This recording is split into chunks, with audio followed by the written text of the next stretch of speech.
حیدرآباد کے علاقے کاپرا میں جعلی فروٹ وائن فیکٹری پر ایکسائز ٹاسک فورس کا چھاپا، ملزم گرفتار۔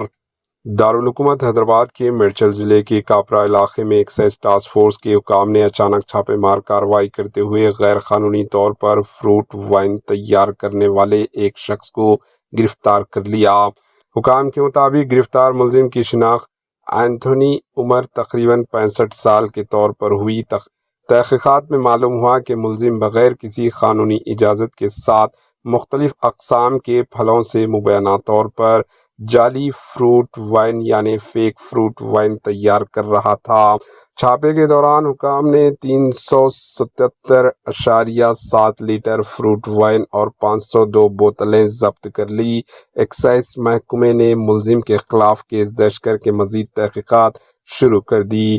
ناظرین، غیر قانونی طور پر تیار کی جانے والی شراب صحت کے لیے انتہائی خطرناک ثابت ہو سکتی ہے، اس لیے حکام عوام سے اپیل کر رہے ہیں کہ صرف لائسنس یافتہ ذرائع سے ہی مصنوعات خریدیں۔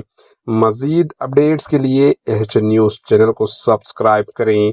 Bureau report, AHN news. AHN news کے یوٹیوب چینل کو سبسکرائب کریں اور بیل آئیکن کو دبانا نہ بھولیں تاکہ آپ کو ہر نئی آنے والی ویڈیو کا نوٹیفیکیشن بر وقت مل سکے۔